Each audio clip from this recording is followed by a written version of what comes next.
오늘 창세기 46장 1절부터 27절 본문으로 애굽으로 내려가는 이스라엘이라는 제목으로 같이 말씀 나누겠습니다. 지난 시간에 우리가 야곱이 드디어 애굽으로 내려갈 결심을 하는 것을 살펴봤고요. 오늘은 이제 실제로 이제 애굽을 향해서 출발하는 그런 야곱의 모습이 그려져 있습니다. 야곱이 애굽으로 내려갈 결심을 하게 된 것은 이 형제들이 여러 가지 이야기들을 한 내용이 아니고 요셉이 그 아버지에게 전한 그 말씀, 그리고 애굽에서 보내준 그 애굽의 그 수레, 그것을 보고 확정을 했죠. 요셉은 분명히 형제들에게 이렇게 이야기했습니다. 형님들이 여기서 본 것들을 다 이야기하라. 그러면 애굽 땅에 있는 그 풍요로움과 그리고 그곳에 가면 기근을 피할 수 있음과 여러 가지 육신적으로 따라오는 그런 보장시켜주는 안전한 삶이 있겠죠. 근데 야곱이 마음이 움직여서 간 이유는 수레도 아니고 애굽의 그 삐까번쩍한 그 특별한 그 바로의 수레도 아니고, 그리고 애굽에 내려가면 기근을 피할 수 있어서 먹고 살 수 있겠구나, 그것도 아니고, 야곱의 생각은 하나밖에 없습니다. 내 아들 요셉이 살아있구나. 그럼 내가 죽기 전에 반드시 내려가서 그를 보겠다. 사실은 이게 성도들의 모습이거든요. 예수 그리스도를 통해서 뭔가 떨어지는 콩고물, 예수 그리스도를 믿기 때문에 내가 이 땅에서 누릴 수 있고, 혹은 죽어서 천국에서 누릴 수 있는 뭔가를 취하기 위해서 예수를 믿는 것은 예수 믿는 게 아닌 것입니다. 예수 그리스도를 믿는 것은 그런 것들을 다 잃는다 하더라도 내가 죄인이고 죽어 마땅한데 그 나를 위해 죽으신 그 예수님의 사랑, 그 예수가 나를 위해 죽었다가 부활하셨구나, 그 예수님을 만나야 되겠다. 이게 성도들의 진짜 믿음이란 말이에요. 요셉이 죽은 줄 알았는데 살아있다라는 소식을 듣고 다른 거 둘째치고 내가 죽기 전에 그 요셉을 봐야겠다. 야곱이 애굽에 내려가는 이유는 요셉 하나밖에 사실은 없는 것이죠. 그래서 하나님의 백성이 진짜로 예수를 믿는다면, 예수를 믿기 때문에 따라오는 축복, 예수를 믿기 때문에 내가 얻을 뭔가 유익을 위해서 예수를 믿는 것은 우상숭배지 성경에서 말하는 예수를 믿는 게 아니란 말입니다. 그래서 하나님은 거꾸로 하세요. 예수를 믿는 사람들에게 예수를 믿었던 이런 복이 오더라 라는 그런 증거를 주면 참 좋을 건데, 그런 증거를 주는 케이스보다는 다 뺏어가는 게 사실은 훨씬 많다고요. 진짜로 예수를 잘 믿었던 역사시대, 진짜로 예수를 제대로 믿었던 사람, 이것들은 기독교 역사를 살펴보면 핍박받거나 이 땅에서 고난당하거나 죽임당하거나, 예수 잘 안 믿는 사람은 오히려 이 땅에서 왕권을 가지고 이 땅에서 권세를 가지고 부를 가지고 그게 예수 믿는 증거인 줄 알고 그 힘을 의지해서 살아간, 그래서 그렇게 된 시대들은 전부 다 기독교가 타락한 시대였다고요. 기독교가 힘을 얻으면 안 돼요. 사실은 죄인이기 때문에 힘을 얻으면 그게 하나님의 축복인 줄 착각하고, 또 그게 하나님의 축복인 줄 착각하는 사람들이 그렇게 또 설교를 하죠. 그러면 그쪽이 하나님의 은혜고 그게 믿음 좋은 증거인 줄 알고 교회가 다 그 방향으로 타락하게 된단 말이에요. 그래서 교회가 융성해지고 교회가 부자 되었을 때, 그때의 교회의 모습을 보면 예수 믿었더니 하나님이 이런 능력과 이런 명예와 이런 물질들을 부유하게 우리를 주시고 우리를 축복하셨다, 이렇게 생각할 때가 기독교가 변질되는 시간표입니다. 대한민국도 마찬가지란 말이에요. 언제 기독교가 부흥했냐? 기독교에 가면 축복받는다, 이때 최고조로 기독교 가면 병도 낫고, 기독교 가면 인간 되고, 기독교 가면 잘 된다. 사실은 그 사상이 퍼지고 교회가 그런 사람들이 유입되고 그러면서 번영신학적인 색깔이 깔릴 때부터 한국 교회는 이미 변질되고 망한 것입니다. 사실은 오히려 초창기에 예수 믿는다고 이방 서양 귀신 섬긴다고 이 돌받고 핍박받았는데 그 우상 숭배하던 집안에서 그 예수 믿겠다고 나왔었던 1세대 뭐 이런 사람들이 있죠. 그때 기독교는 사실은 보잘것 없는 거잖아요. 아무 힘이 없는 거잖아요. 그럴 때 믿는 게 더 진짜란 말이에요.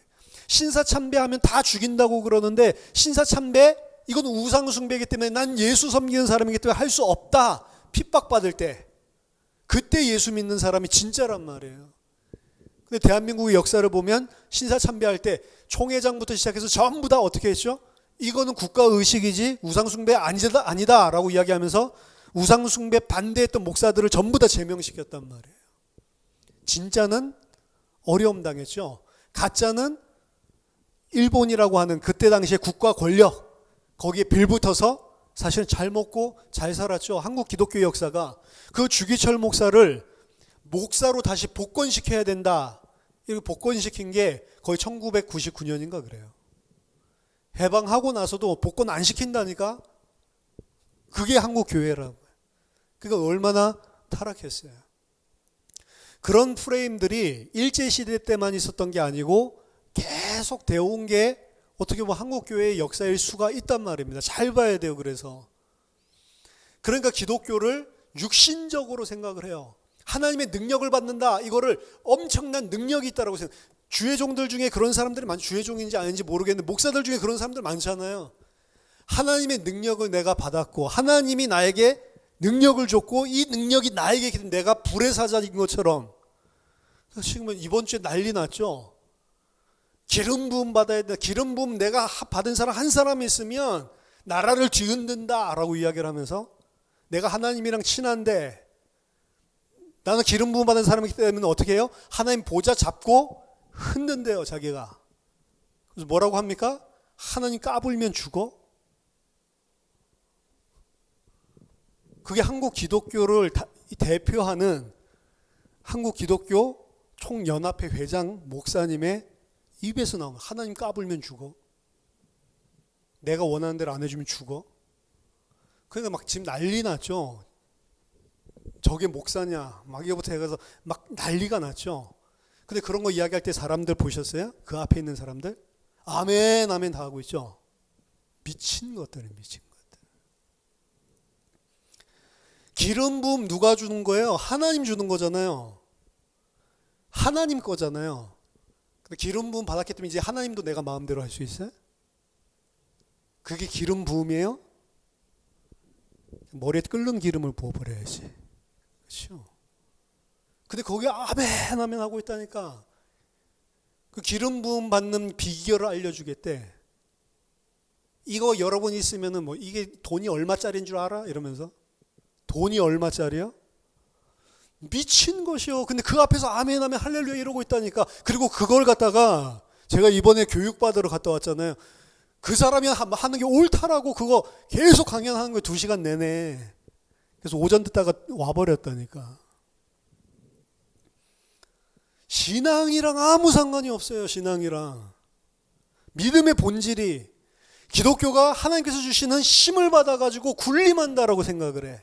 무슨 은사를 받으면 그게, 은사는 뭐예요? 은사, 기프트라고 영어로. 기프트는 뭐예요? 선물.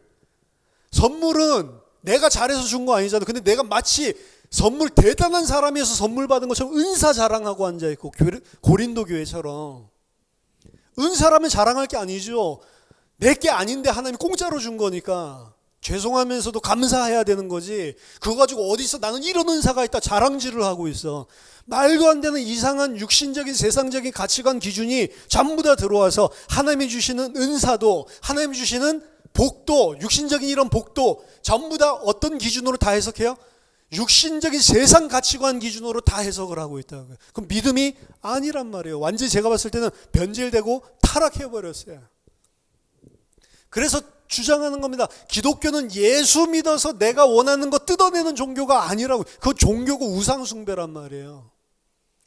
예수 믿어서 내가 생각하는 이 세상을 이길 수 있는 그 능력이 지금 그 목사가 이야기하는 그런 기름 부음이 아니고, 내가 하나님으로부터 진짜 은혜와 능력을 받아서 세상을 이기는 그 힘은 뭐냐면, 이전에는 어떻게 해요?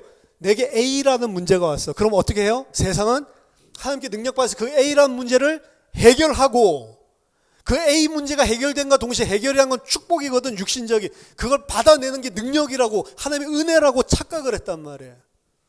근데 그런 케이스가 있어요. 하나님이 그렇게 안 한다는 게 아니에요. 있는데 소수입니다. 예를 들어서 A라면 암이 걸렸어요. 하나님 은혜 주세요, 능력 주세요. 하나님이 은혜로 암 낫게 하셨어. 뭐 병원도 안 갔는데. 그럼 하나님이 능력으로 역사하셨다, 할렐루야 하죠. 그걸 응답이라고 하죠. 응답일 수도 있고 아닐 수도 있어요. 그 응답으로 받는 사람도 있고, 응답이라고 쳐도 그 응답으로 못 받는 사람이 있어요. 누구는 응답으로 받냐? 하나님의 성도는 그걸 응답으로 받아요. 근데 하나님의 성도 아닌 사람은 분명히 똑같은 하나님의 은혜를 주셔도 그 응답을 우상숭배로 바꿔버려요. 그래서 뭘 증거하냐?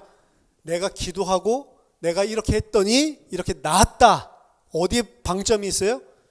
예수 그리스도 믿었더니 이런 게 왔다. 여기에 포커스가 있어요. 그거는 은혜를 받아도 우상숭배로 바꿔버리는 거라고요. 그 응답을 진짜 응답으로 받으려면 어떻게 해야 돼요? 병 나았다 안 나았다 이게 은혜가 아닌 겁니다. 내가 하나님의 백성이 맞고 하나님이 나를 병도 나게 하시고 병도 낫게 하셨는데 그 과정 속에 뭐가 있어야 돼요? 내가 하나님을 더 신실하게 의존하고 하나님밖에는 내가 기댈 게 없다. 이 병은 안 나아도 괜찮은 건데 하나님께서 나를 낫게 해주셨다. 내가 진짜 감사한 건 내가 하나님 백성이구나. 기준 자체가, 감사하는 기준 포인트가 다르단 말이에요. 이 뒤에 성도의 응답이 돼야, 예를 들어서 이렇게 병 낫는 사람 1%도 안 된단 말이에요. 99%는 이렇게 기적적으로 안 나. 99% 그 사람들은 그럼 응답 못 받은 겁니까? 그 사람들이 응답 받게끔 이 사람 간증을 하고 돌아다닌다니까, 가짜가. 99% 어떻게 해야 돼요? 이 1% 응답 받은 사람이랑 똑같은 답이 나와야 돼요. 내가 늘 내 육신만 의지하고 이 땅에 살았더니 하나님이 이 병 주셔서 육신껏 다 내려놓고 하나님만 의존하게 해주셨으니 감사합니다. 병 안 나아도. 그 응답 받은 사람과 그 응답 받지 못한 사람, 육신적으로 똑같은 고백이 나와야 되는 거예요, 사실은. 그 다른 고백이 나온다고. 그리고 이 육신적인 그 응답을 못 받은 사람들은 그 1% 응답을 받아야 응답인 줄로 착각하고 그걸 갖다가 막 쫄라대고 하나님 앞에 간절하게 해서 내 정성과 내 치성을 다 들여가지고 받아내려고 하는, 그게 우상숭배라니까요.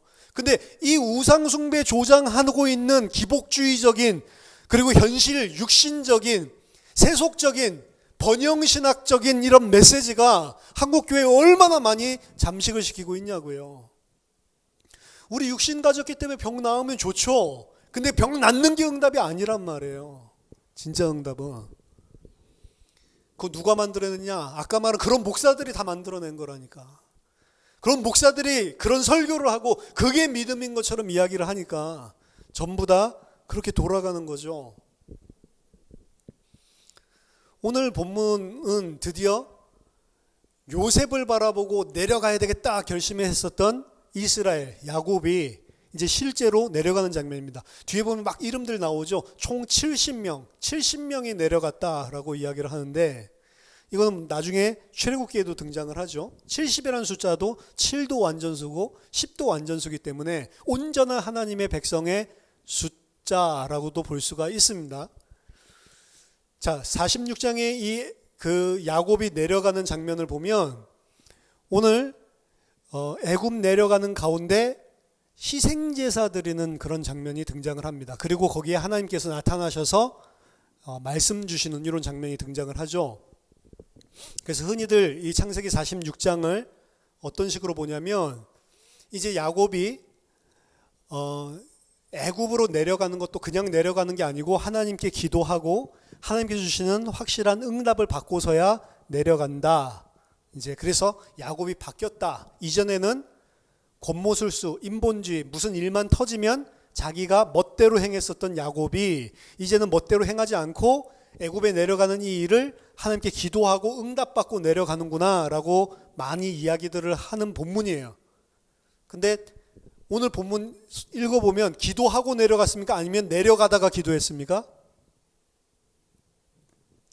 이스라엘이 모든 소유를 이끌고 떠나 브엘세바에 이르러서 희생제사들이죠. 그 원래 있었던 곳은 어디예요? 헤브론입니다. 헤브론. 헤브론은 약간 더 북쪽에 있는 거고 헤브론에서 브엘세바까지는 약 50km 정도. 그러니까 원래 아까 전에 말했던 설교가 되려면 언제 기도했어야 돼요? 헤브론에서 기도해야 되는 거죠. 헤브론에서 희생제사 드리고 그리고 하나님께서 주시는 응답 받고 출발해야 아까 전에 그 이야기가 맞는 건데 요셉에게 가야 된다라고 생각을 하고 요셉을 봐야 된다라고 이야기를 하고 그건 지난주에 설교했을 때는 영적인 이야기를 한 거지만 육신 이제 진짜 야곱의 이야기를 보면 요셉 봐야 된다라고 이미 다 결정하고 모든 소유들 다 끌고 50km를 내려온 거죠. 그럼 브엘세바는 어디냐? 이스라엘의 최남단. 우리나라로 치면은 제주도. 거기만 벗어나면 뭐 부산으로 쳐도 되겠네. 거기만 벗어나면 이제 대한민국이 아닌 것처럼 최남단. 이스라엘 하나님의 약속하신 가나안 땅에 이스라엘 왕국의 최남단이 브엘세바입니다. 북쪽으로는 단이고 단에서 브엘세바까지. 그럼 브엘세바라는 곳에 이르렀을 때 브엘세바는 이미 야곱이 알고 있었던 곳이죠. 이삭이 살았던 곳이고 이 브엘세바의 최남단 이제 약속의 땅 가나안 땅을 떠나려고 하는 그곳 그리고 이삭이 브엘세바에서 이 동맹을 맺기도 하고 협정을 맺기도 하고 이런 것들을 우리들이 조약 맺는 것들을 앞에서도 살펴봤잖아요. 그 땅에 이르렀을 때 거기에서 희생제사를 드렸대요. 근데 이 희생제사라고 하는 것은 원어에 보면 희생제사가 아니고 화목제사입니다. 화목제사. 그 레위기에 나오는 화목제사.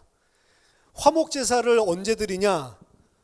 서원할 때도 드리지만 흔히 화목제사는 언제 쓰이냐면 하나님께 감사할 때.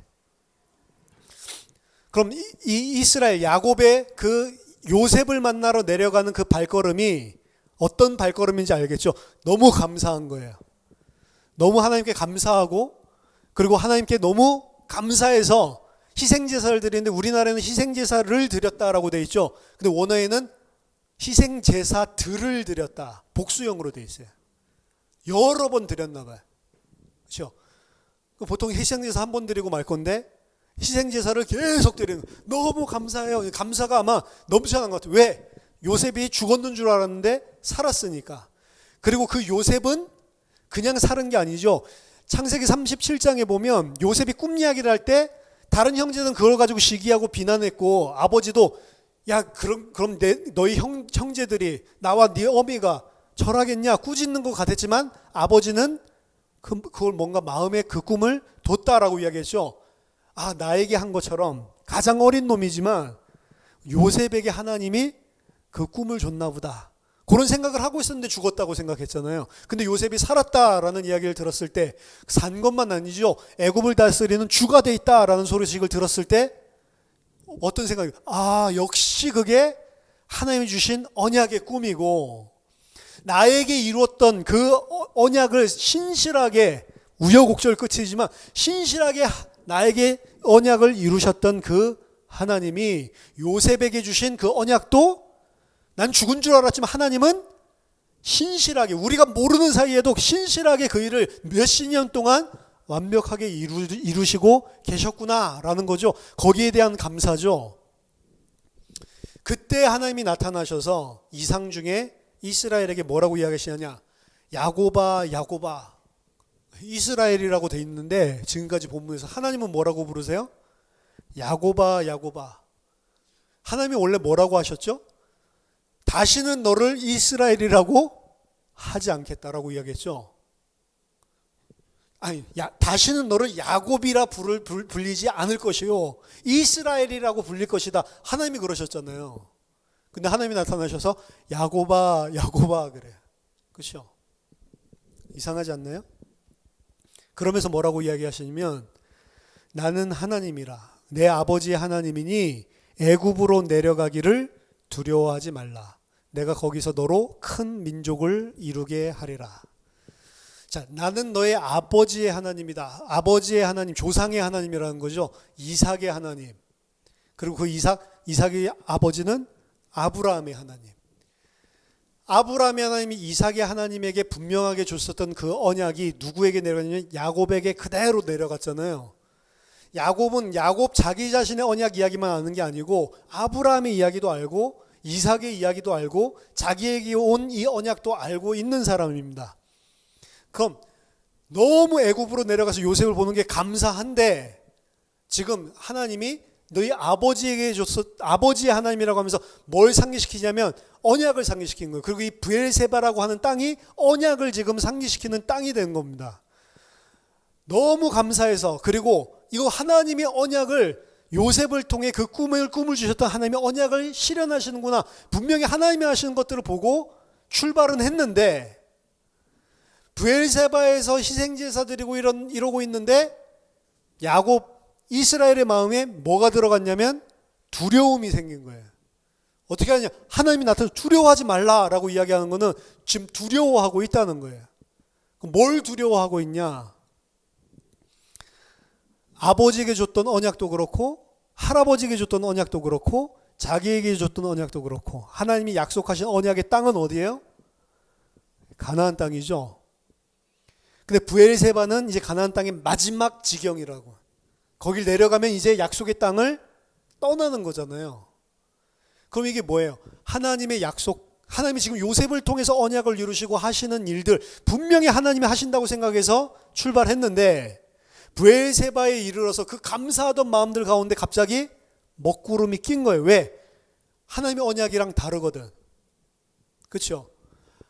하나님이 분명히 지금 애굽의 요셉을 만나러 내려가는 것도 하나님이 하시는 일은 분명한 것 같은데, 그런데 그럼 이 가나안 땅 약속, 이 언약은 하나님의 언약이 지금 충돌하고 있죠. 그 두려워하고 있는 이스라엘을 하나님은 야곱아 야곱아라고 이야기를 합니다. 그러면서 두려워하지 말고 애굽으로 내려가라 라고 이야기를 하죠. 그러면서 거기서 너로 큰 민족을 이루게 하겠다. 그리고 내가 너와 함께 애굽으로 내려가겠고 반드시 너를 인도하여 다시 올라올 것이며 요셉이 그의 손으로 네 눈을 감기리라. 자, 이전에 없었던 하나님의 계획을 야곱에게 밝혀주십니다. 애굽으로 내려가기를 두려워하지 마라. 내가 거기서도 함께 할 거고, 거기서 뭘 하신대요? 거기서 너로 큰 민족을 이루겠다. 이전에는 큰 민족을 이루겠다. 별과 같이, 모래와 같이, 이런 이야기들은 아브라함에게도 이삭에게도 야곱에게도 하셨죠. 근데 그 큰 민족을 어디서 이룬다고요? 애굽 땅에서 그 일을 이룰 거다. 이거는 야곱에게 처음 이야기해 주는 거죠. 큰 민족을 이루겠다. 창세기 15장에 아브라함에게 준 약속을 보면 애굽 이야기가 등장을 합니다. 애굽 땅에 네 후손들이 내려가서 내가 4대 만에 징치하고 나와서 다시 이 땅으로 돌아오게 하겠다라고 하는 언약, 애굽에 대한 약속을 아브라함에게 이미 허락하세요. 그 이유는 뭐냐? 아모리 땅의 죄악이, 아모리 백성의 죄악이 아직 관영치 않았기 때문에 400년이란 기간이 필요하고, 그래서 애굽 땅으로 너희 후손들을 보내서 4대 동안 그곳에서 종살이하고, 그러고 내가 그들을 다시 이끌어내서 이 땅으로 돌아올 거다라고 이야기를 한단 말이에요. 그리고 그 애굽에 내려가는 이야기가 사실 오늘 야곱에게 한 이야기, 이미 하나님은 계획 속에 다 들어가 있었던 이야기죠. 근데 야곱이나 아브라함은 잘 몰랐겠죠. 지금 이 애굽으로 내려가는 게 사실은 하나님의 언약 구속 역사 속에 완전히 다 포함되어 있는 거죠. 근데 구속 역사 속에는 하나님의 머릿속에는 들어있지만 야곱의 머리, 이스라엘의 머릿속에는 안 들어가 있는 거예요. 그 하나님이 이루실 구속 역사가 뭔가 하나님이 약속하신 약속과 컨플릭트 된다면, 뭔가 모순이 되고 충돌이 되는 것처럼 보여진단 말이죠. 근데 하나님은 그 충돌되는 것처럼 보여지는 그 사건을 통해서 뭘 한다고요? 너를 큰 민족으로 만들겠다. 너를 큰 민족으로 만든다는 건 이스라엘의 한 민족적인 관점으로 보세요. 야곱 한 명이 이스라엘이고 그 자손들까지 70명이 내려갔다고. 근데 70명은 이스라엘이란 나라로 치면 아직 이스라엘의 유아기죠, 유아기. 어떻게 보면 아직 태어났는데 아무것도 못하는 그런 갓난아기죠. 근데 수많은 백성이 돼서 나중에 이집트를 탈출할 때 보면, 엑소더스 할 때 보면 장정들만 60만 명, 그럼 그 아내와 자녀들까지 치면 최소 200만 명, 300만 명 되는 큰 한 민족을 이루어서, 나라를 이루어서 나오잖아요.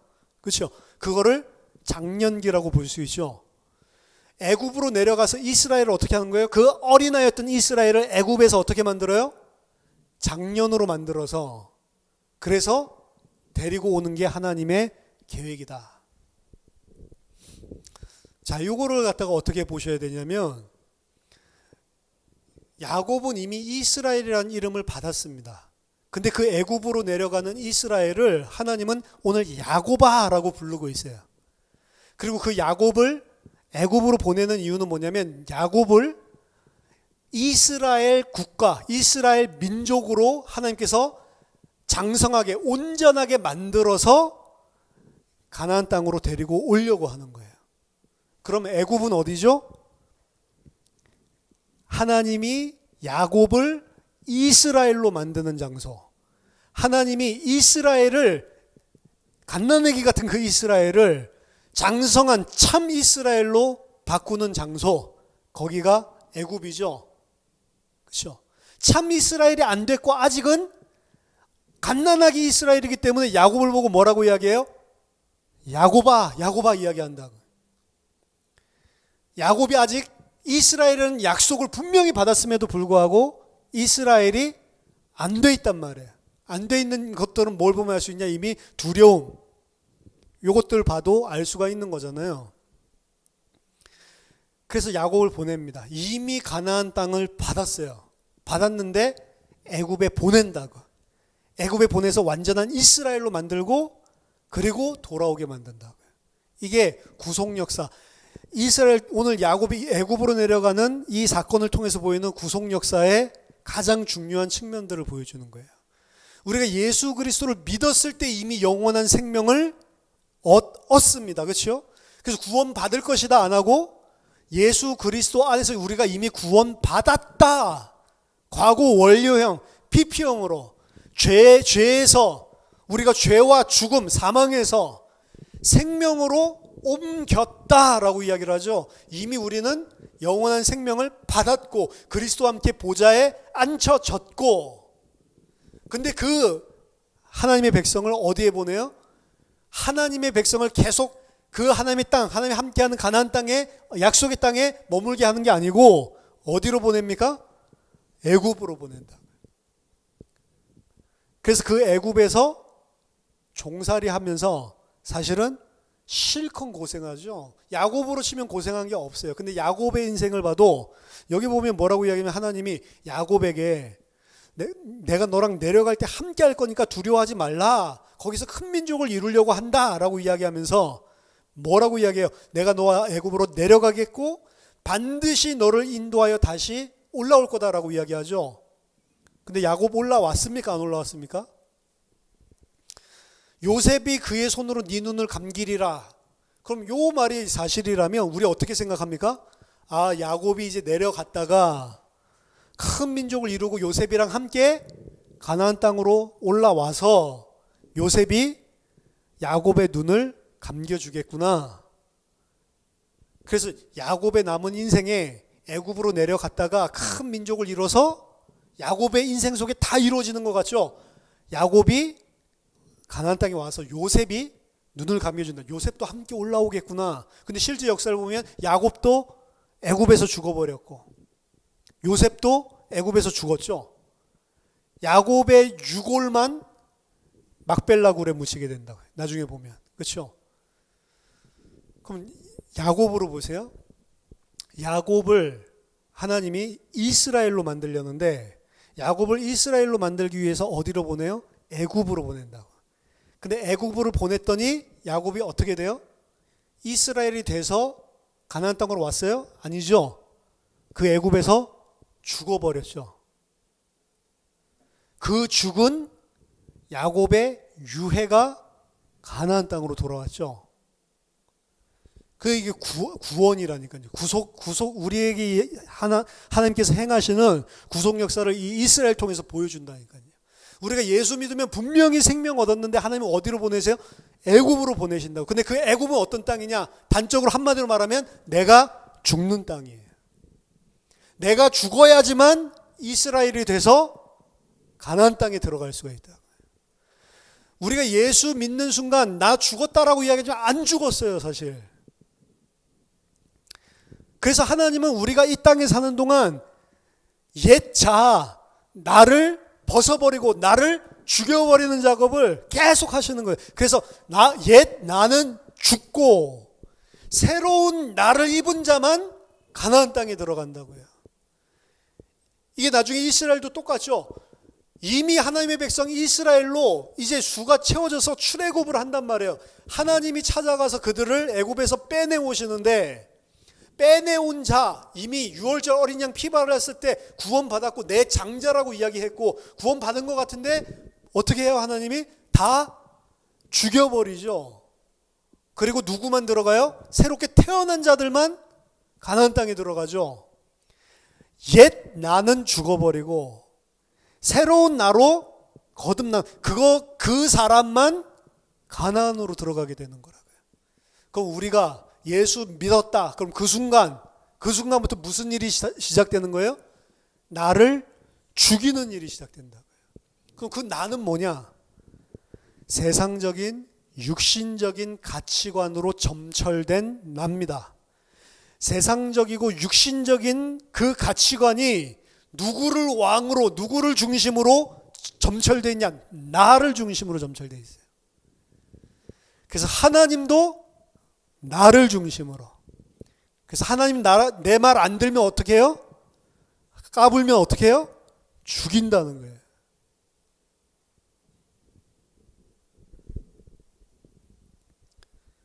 이건 가인, 라멕 그런 사람들보다 훨씬 더 심하잖아요. 그게 목사예요? 막 저는 여기 바로 튀어나왔었는데 기역 시옷 쌍기역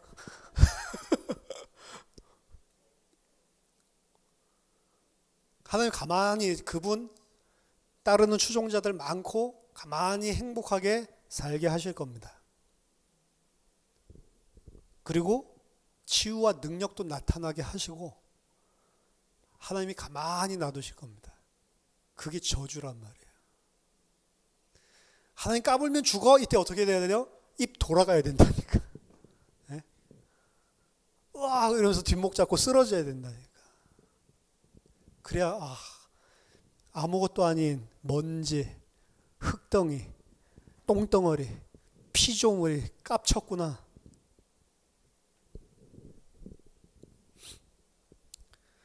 좀 하나님이 그럴 때 그냥 팍 쳐버렸으면 좋겠는데 이런 생각이 든다니까요.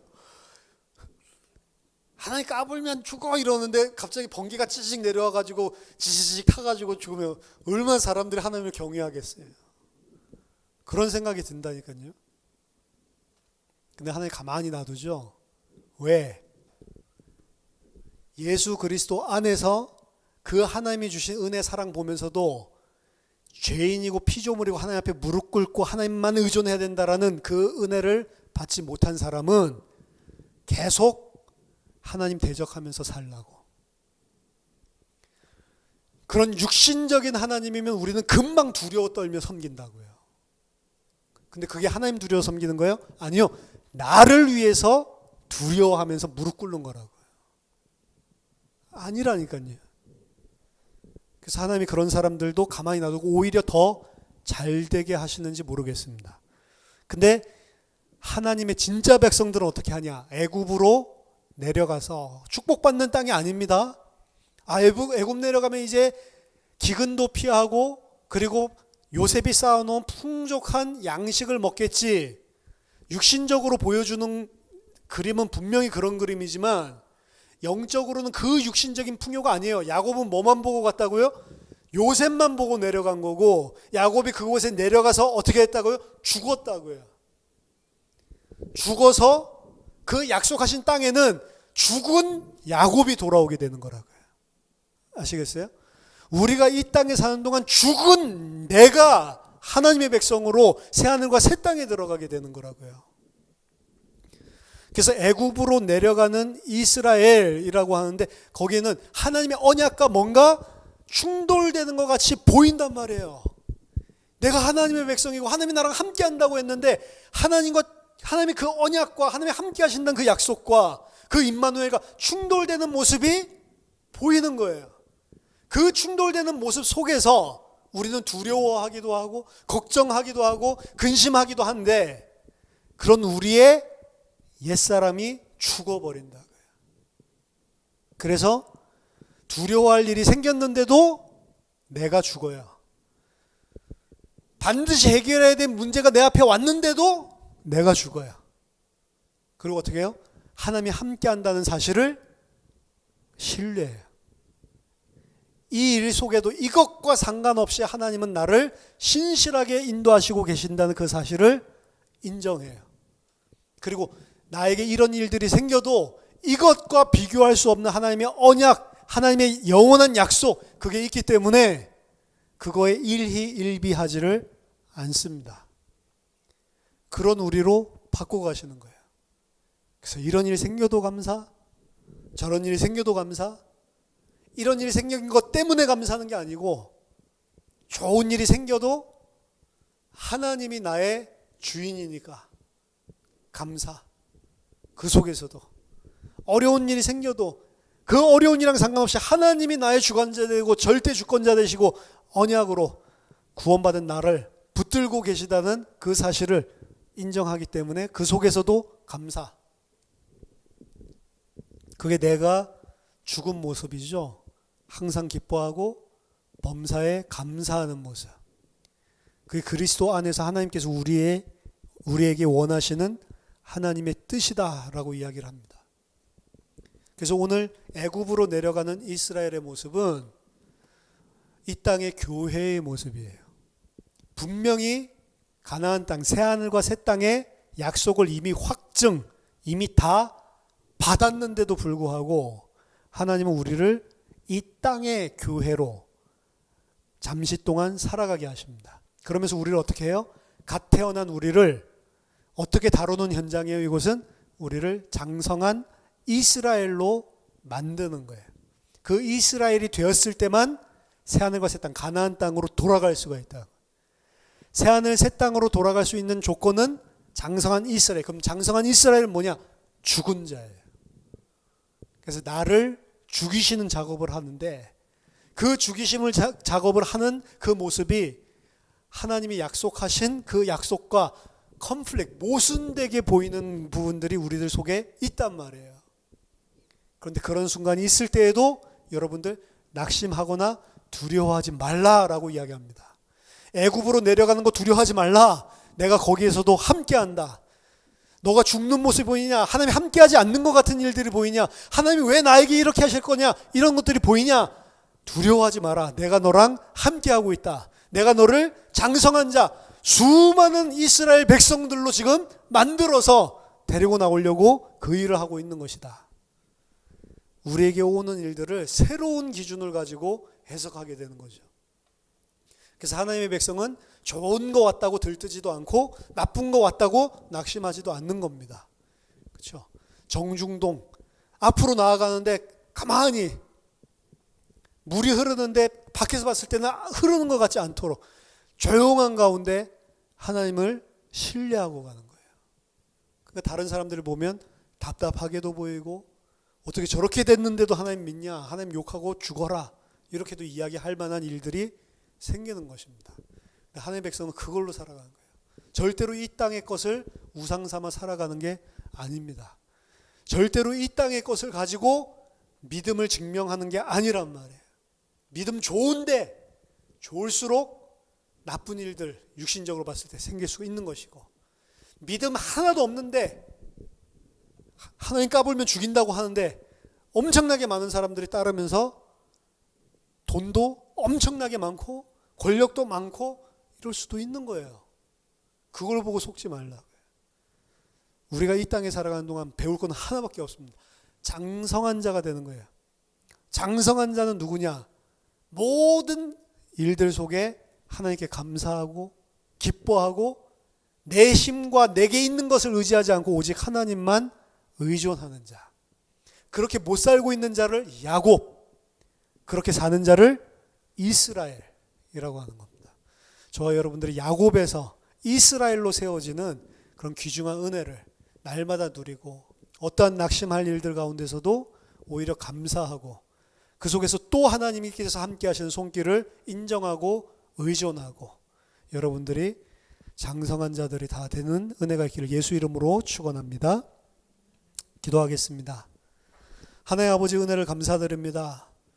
분명히 예수 안에서 우리에게 생명 주셨고 우리와 함께 하신다고 하시는데 하나님 실제 우리들의 삶들 현실 속에서는 마치 하나님이 함께하지 않는 것처럼 문제와 고통과 고난과 말로 하기 힘든 어려움이 하나님 있는 현실들을 보며 모순을 느끼고 하나님 갈등을 느끼고 두려워하는 저희들은 야곱입니다. 하나님 저희들을 온전한 이스라엘로 만들어주셔서 그 어떤 상황 속에서도 하나님께 감사하고 기뻐하고 하나님만을 의존하고 하나님만을 드러내고 나는 죽는 참 백성들 다 될 수 있도록 은혜를 허락해 주시옵소서. 예수 그리스도 이름으로 기도하옵나이다. 아멘.